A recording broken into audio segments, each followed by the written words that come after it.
Hey everyone, come and stack, fill and crumb coat this 8-layer 3-inch cake with me. Wrong, this 8-inch 3-layer cake. I think it would be a little bit too tall if it was the other way around, and I could not imagine stacking a cake like that. Anyway, this is 2 layers of vanilla and the other is red velvet. I don't normally offer 2 flavours with 1 tier, but because this is an 8-inch and she was willing to pay a little bit more, I did do it. If it was a 6-inch cake, I probably wouldn't have agreed just because it's too much of a faff just for a small cake. The customer didn't want any filling in this cake. She requested just vanilla buttercream through the layers, which is fine. I mean, it's easier for me, but I just feel like a cake is a little bit boring without a filling, isn't it? Even though I am not creating a dam, I still add the buttercream to a piping bag because for me, it's just easier to use a piping bag. I've just always done it this way, so I guess it's a habit, but it's the safest way to make sure there's a nice even layer of filling, and then that helps keeping the cake straight. Talking about a straight cake with a flat top, there's a few secrets that you need to know.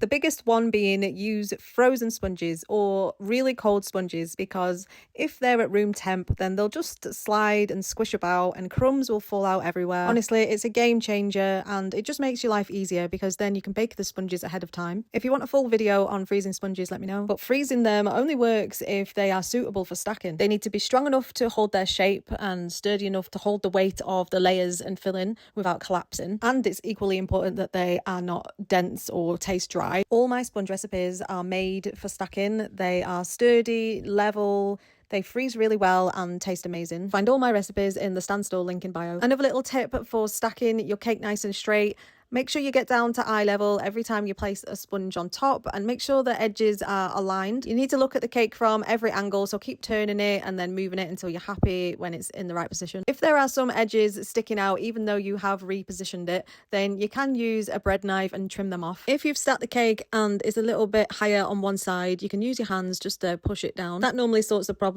but if your sponges are not flat, if you didn't bake them flat or level them off, then your cake won't be straight. I'm actually adding 2 layers of crumb coat to this cake because there was a lot of gaps in the first one. So instead of filling in all the gaps, I just went in with another layer. I often add 2 layers of crumb coat. If you have a good crumb coat, it helps with a nice smooth final layer on your buttercream cake. Watch me decorate in the next one.